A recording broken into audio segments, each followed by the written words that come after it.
1강 판구조론의 정리과정 두 번째 수업 시작하겠습니다. 첫 번째 수업에서는 우리가 대륙이동설부터 해양조학 창설까지의 내용들을 정리하였습니다. 두 번째 수업에서는 본격적으로 지구과학의 핵심 내용 중 하나인 판구조론을 정리하겠습니다. 판구조론은 지구에서 일어나는 지각변동인 지진과 화산, 그리고 대륙의 이동을 다루는 이론 중 하나로 두 가지 핵심 내용으로 구성되어 있습니다. 첫 번째, 지구의 표면은 대륙과 바다로 구성된 것이 아니라 판이라고 부르는 크고 작은 여러 개의 조각들로 구성되어 있으며 이러한 판 위에 대륙과 바다가 얹혀져 있는 것입니다. 두 번째, 판은 각기 다른 방향으로 움직일 수 있으며 판과 판이 움직임에 따라 서로 다른 판의 경계에서 충돌과 마찰 등이 일어나고 그 결과 판의 경계 부근에서 지진과 화산 활동이 활발하게 일어납니다.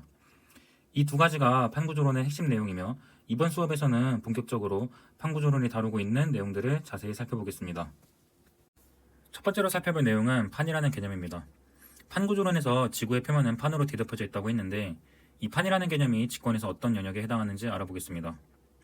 자, 우리가 알기로 이 직권 중에서도 지구의 표면 부분은 다음과 같이 지각과 지각 바로 아래에 멘틀 상부로 구성되어 있습니다. 이때 지각 전체와 멘틀 중에서도 최상단 부분까지 이 지표에서부터 지하 약 100km 구간까지를 우리는 암석권이라고 표현하며 이 암석권이 바로 판구조론에서 말하는 판이 되겠습니다. 즉 지구의 표면은 이러한 암석권이 여러 조각으로 나뉜 채로 뒤덮고 있는 것입니다. 다음 암석권의 특징에 대해서 딱 두 가지만 정리하겠습니다. 첫 번째, 암석권은 방금 말했듯이 지각과 멘틀 최상단 부분으로 구성됩니다. 이 지각이 빠져서도 안 되고 멘틀의 최상단이 빠져서도 안 됩니다. 두 개가 합쳐져 있다고 생각을 하셔야 됩니다. 자, 두 번째, 이 대륙에 속한 판을 대륙판, 그리고 해양에 속한 판을 앞으로 해양판이라고 칭하겠습니다. 이때 두께를 비교하자면 대륙판과 해양판 중에서 대륙판이 더 두껍고 밀도를 비교하자면 두께가 얇은 해양판이 밀도가 더 크게 측정됩니다.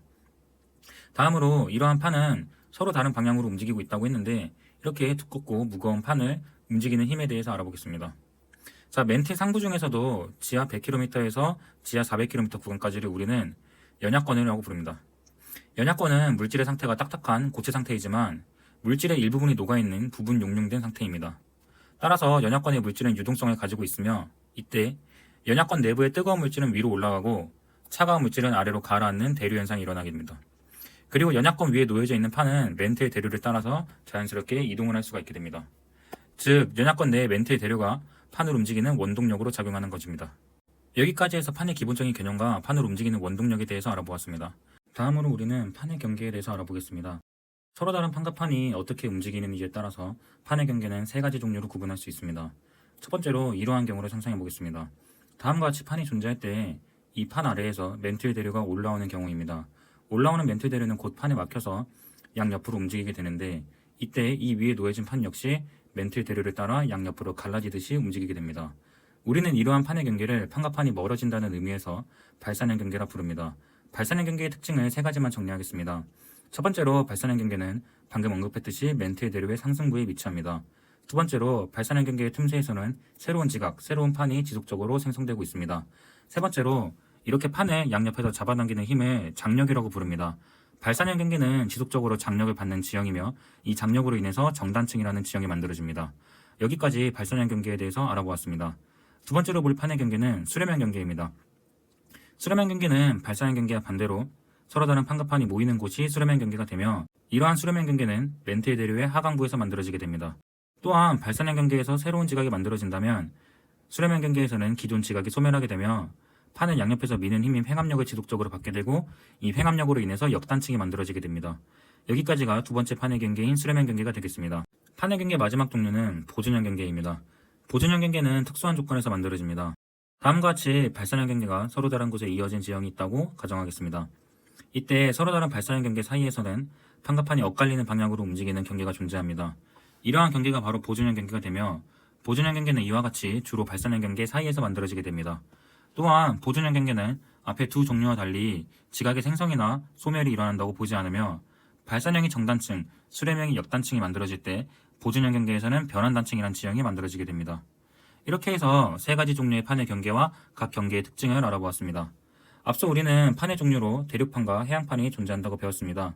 이때 어떤 발산형 경계가 있더라도 대륙판과 대륙판이 멀어지는지 그리고 해양판과 해양판이 멀어지는지에 따라서 서로 다른 일이 생기게 되고 마찬가지로 수렴형 경계가 존재하더라도 대륙과 해양이 수렴하는지 해양과 해양이 수렴하는지 등에 따라서 서로 다른 일이 발생하게 됩니다. 그래서 우리는 발산형 경계, 수렴형 경계, 보존형 경계에서 구체적으로 어떤 케이스들이 있는지 정리하겠습니다. 첫 번째로 발산형 경계입니다. 발산형 경계 중에서도 해양판과 해양판이 멀어지는 경우를 먼저 알아보겠습니다. 해양판과 해양판이 멀어지는 경우엔 멘틀 대류의 상승으로 인해서 해양판이 솟아오르는 형상이 일어납니다. 따라서 다음과 같이 해저의 산맥과 같은 지형이 만들어지게 됩니다. 우리는 이런 해저 산맥의 이름을 해령, 그리고 해령의 중앙부에 존재하는 골짜기 같은 지형을 열곡이라고 부르겠습니다. 또한 결국 발산형 경계이기 때문에 해령을 중심으로 판가판이 멀어지고 있는 것이고 열곡 부근에서부터 새로운 지각이 만들어지게 됩니다. 다음, 판의 경계부에서는 지진 혹은 화산 활동이 활발하다고 하였는데 해안과 해양이 멀어지는 경우엔 얕은 깊이의 지진인 천발 지진이 주로 발생하며 화산 활동이 활발하게 일어나게 됩니다. 다음, 대륙판과 대륙판이 멀어지는 경우를 보겠습니다. 두 개의 대륙판이 멀어지는 경우엔 다음과 같이 두꺼운 대륙판이 갈라지는 형태로 지형이 만들어지게 되며 이런 지형을 우리는 열곡대라고 부릅니다. 이렇게 대륙과 대륙이 멀어지는 경우에도 판의 경계 부근에서 얕은 깊이의 지진인 천발 지진과 화산 활동이 활발하게 일어나게 됩니다. 이렇게 해서 발산형 경계 두 가지 종류인 해양판과 해양판의 발산, 그리고 대륙판과 대륙판의 발산에 대해서 알아보았습니다. 다음은 수렴형 경계입니다. 수렴형 경계 첫 번째로 대륙판과 해양판이 수렴하는 경우를 알아보겠습니다.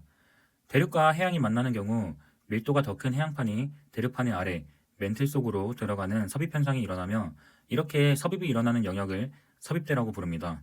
다음, 해양판이 대륙판 아래로 말려 들어가면서 대륙과 해양의 경계에 수심이 매우 깊어지는 골짜기 같은 지형인 해구라는 지형을 만들어내며 대륙판이 밀려 올라가면서 대륙판 위로 거대한 산맥인 습곡산맥을 만들어냅니다. 즉, 해양과 대륙의 수렴에선 섭입대, 해구, 습곡산맥이 만들어집니다. 다음으로 지각 변동에 대해서 알아보겠습니다. 섭입대가 대륙 지각을 뚫고 지나가면서 다음과 같이 섭입대를 따라서 지진이 발생하게 되는데요. 이에 따라 얕은 깊이의 지진인 천발 지진부터 깊은 깊이의 지진인 신발 지진이 발생하게 됩니다. 또한 나중에 배우게 되겠지만 이런 섭입대 부근에서는 마그마 물질이 올라오게 됩니다. 이에 따라서 대륙판 위에서는 화산 활동이 활발하게 일어나게 됩니다. 여기까지 수렴형 경계 첫 번째 종류인 대륙과 해양이 만나는 경우를 알아보았습니다. 다음으로 해양과 해양이 만나는 경우에 대해서 보겠습니다. 두 개의 해양판이 만날 때도 둘 중 밀도가 큰 해양판이 밀도가 작은 해양판의 아래로 들어가는 섭입 현상이 나타나게 됩니다.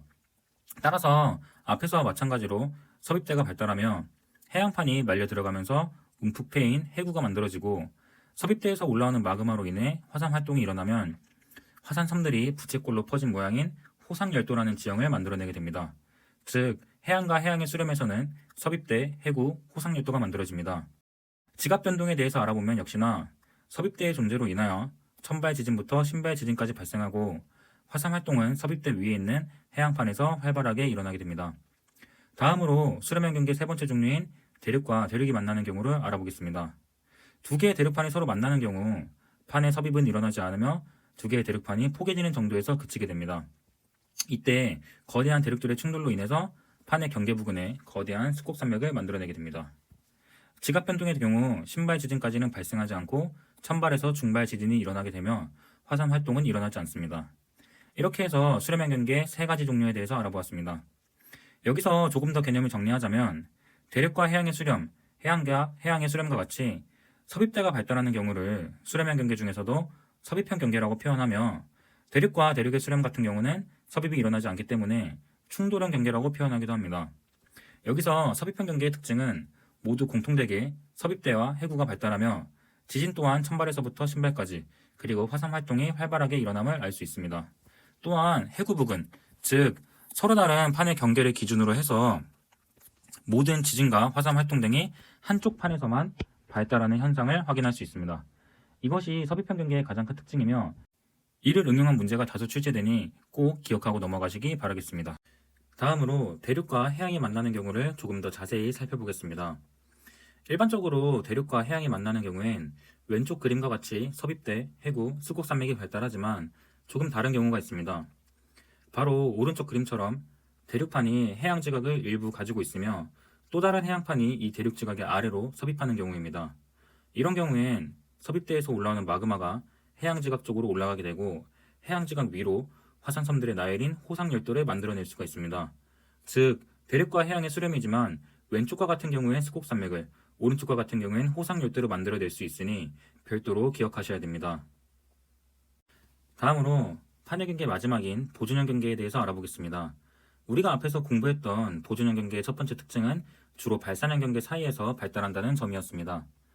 자, 다음과 같이 발산형 경계엔 해령이 엇갈린 위치에 존재하고 있는 지형이 있습니다. 서로 다른 해령에서부터 판의 이동이 각각 다음과 같이 발산하는 형태로 일어나게 되면 중간 지점에서는 판과 판이 엇갈리면서 움직이는 경계가 존재합니다. 바로 이런 부분이 보존형 경계가 되며 보존형 경계에서는 대표적으로 변환단층이란 지형이 발달하게 됩니다. 또한 지각 변동으로는 판과 판이 엇갈리면서 얕은 깊이의 지진인 천발 지진이 일어나고 화산 활동은 별도로 발생하지 않습니다. 자, 이렇게 해서 우리는 판의 발산형, 수렴형, 보존형 경계에 대해서 각각 어떤 케이스들이 존재하고 어떤 지형이 만들어지며 지각 변동은 무엇이 발생하는지 총정리를 해보았습니다. 지금까지 정리한 내용들은 여러분들이 필히 암기를 하셔야만 하는 부분이며 반드시 정확히 숙지 후 문제풀이에까지 꼭 적용해 보시기 바라겠습니다. 판 구조로는 아직 심화 개념이 많이 남아 있습니다. 우리는 이번 동영상에서 심화 개념들 중 딱 3가지 심화 개념만 정리해 보겠습니다. 심화 개념 첫 번째는 섭입형 경계입니다. 다음과 같이 A와 B라는 판이 주어지고 두 판의 경계를 기준으로 지각 변동이 일어나는 지점을 표시해 보니 A라는 지점에서만 지각 변동이 일어난다고 합니다. 이때 우리는 두 판의 경계가 어떤 경계에 해당하는지 단번에 알 수가 있는데요. 이렇게 판의 경계를 기준으로 한쪽에서만 지각 변동이 일어나는 현상은 섭입형 경계의 대표적인 특징이며 이 B라는 판이 결국 A라는 판 아래로 섭입을 하고 있는 상황임을 알 수가 있습니다. 따라서 위 그림을 보자마자 아래 그림과 같은 일이 발생하고 있음을 여러분들이 상상할 줄 아셔야 합니다. 자, 두 번째는 섭입대의 진원 분포입니다. 다음과 같이 A, B, C 세 개의 판으로 이루어진 지형이 존재하는데 A에서 B 쪽으로 갈수록 지진이 그리고 B에서 C 쪽으로 갈수록 지진이 발생하는 깊이가 깊어지고 있습니다. 이렇게 지진이 한쪽으로 갈수록 깊어지는 현상 또한 섭입형 경계의 대표적인 특징이 되며 결국 A판이 B판의 아래로 그리고 B판이 C판의 아래로 들어가고 있음을 알 수가 있습니다. 따라서 이런 자료가 주어진 경우에도 판과 판의 경계에서 무슨 일이 일어나고 있는지 등을 우리가 파악할 줄 알아야 됩니다. 자, 세 번째 심화 개념은 판의 이동속도 차이입니다. 자, 다음과 같이 가와 나판이 존재할 때 두 개의 판 모두 왼쪽으로 간다고 가정하겠습니다.